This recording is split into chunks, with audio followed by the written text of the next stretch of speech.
Olá, olá, olá, olá, olá. Essa bolsa é muito louca, eu amo essa bolsa. Esse é o trabalho que eu pedi para papai do céu. Tudo bem com vocês?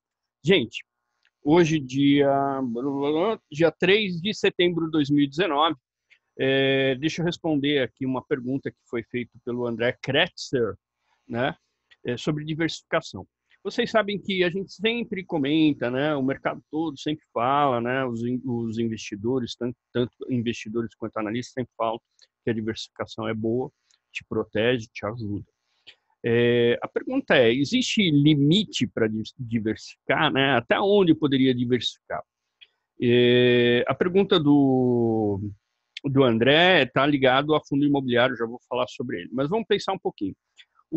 A diversificação ela ajuda bastante a gente, porque a gente consegue dividir o nosso investimento em algumas caixinhas, que quando às vezes uma vai mal, outra vai bem, então na média uma compensa a outra, né?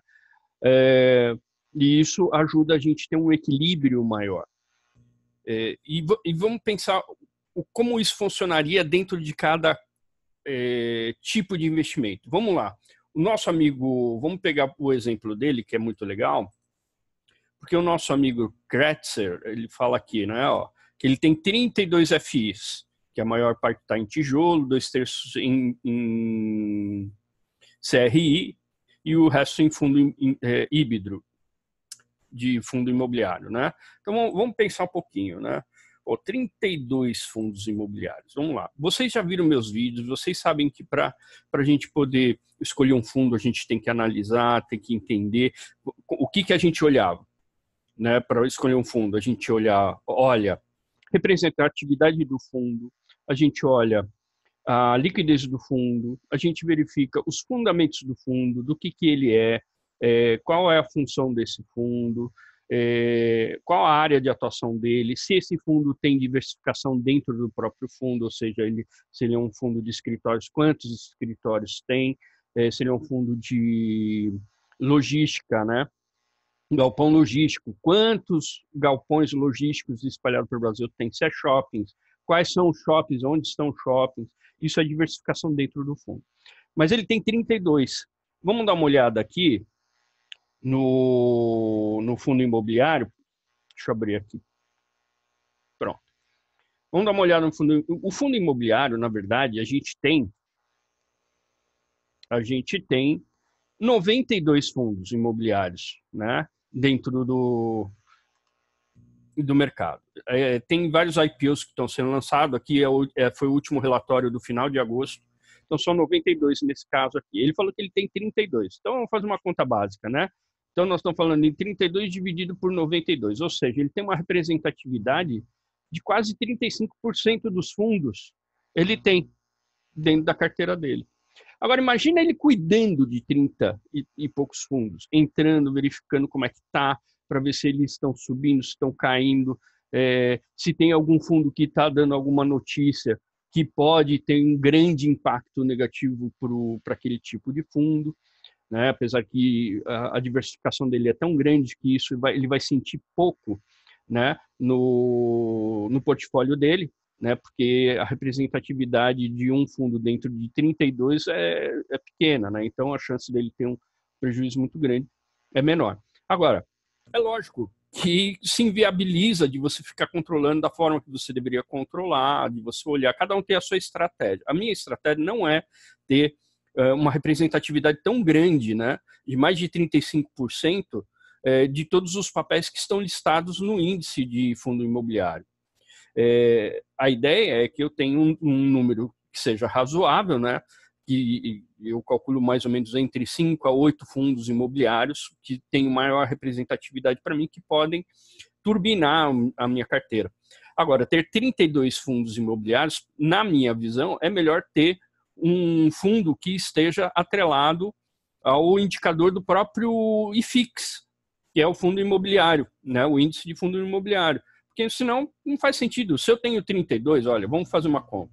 Se fosse nessa ordem aqui, vamos pegar 32. Se fosse 32 nessa ordem, por exemplo, ó, 32 ativos. 36, opa, 34, 33, 32 ativos, ó. são 76% do índice. Ele representa em valor 76% do índice, 77% do índice. Então, compra um fundo, né? Um fundo do fundo de imobiliário, que você vai acabar tendo praticamente o mesmo resultado, sem ter que estar olhando um monte de fundos, né? Então, qual seria a lógica? Por que eu teria que ter mais de 30 fundos imobiliários? Né? Como é que eu vou controlar? Como é que eu vou seguir? Então, a minha dica é, se você vai ter tantos fundos imobiliários, é melhor investir no próprio IFIX, que é uma boa também, né? Então, vamos pegar aqui um exemplo aqui do IFIX. Deixa eu abrir aqui um gráfico.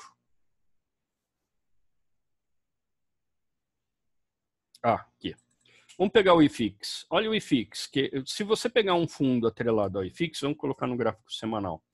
Olha, você pega ele subindo e vai continuando na sua sequência, dentro da sua estratégia, com um único ativo dentro da sua carteira, que representa aí todos os fundos imobiliários. Se você já tem 32, que pode chegar até 76% do valor do IFIX, para que ter 32 e não ter somente um que você possa controlar melhor? Né, acompanhar de uma forma um pouco mais lógica. Então, deve ter uma lógica de você ter todos esses fundos dentro da sua carteira. O mesmo vale para a Bolsa, o mesmo vale para para outros segmentos que você quer investir. Imagina a Bolsa tem aí uma centena, se eu não me engano, são 500 e poucos papéis totais listados na Bolsa, só 200 têm liquidez, né? E desses 200, são 6 papéis que representam mais de 50% da bolsa. Então, se você for pegar 6 papéis que representam mais de 50% da bolsa, então compra um ETF, né? Então, essa seria a grande sacada. Em vez de ter um monte de coisa para você controlar, tem aquilo que representa esse monte de coisa, né? Então fica mais fácil para você e você também vai estar com o mesmo nível de risco se você colocar tudo no IFIX ou se você controlar 32 papéis. Então, tudo é uma questão de estratégia. Para mim, fundo imobiliário entre 8 até 10 papéis e ações para swing trade de 6 a 10 papéis no máximo, para mim. Para quem está começando, sugiro 5, de 4 a 5 papéis.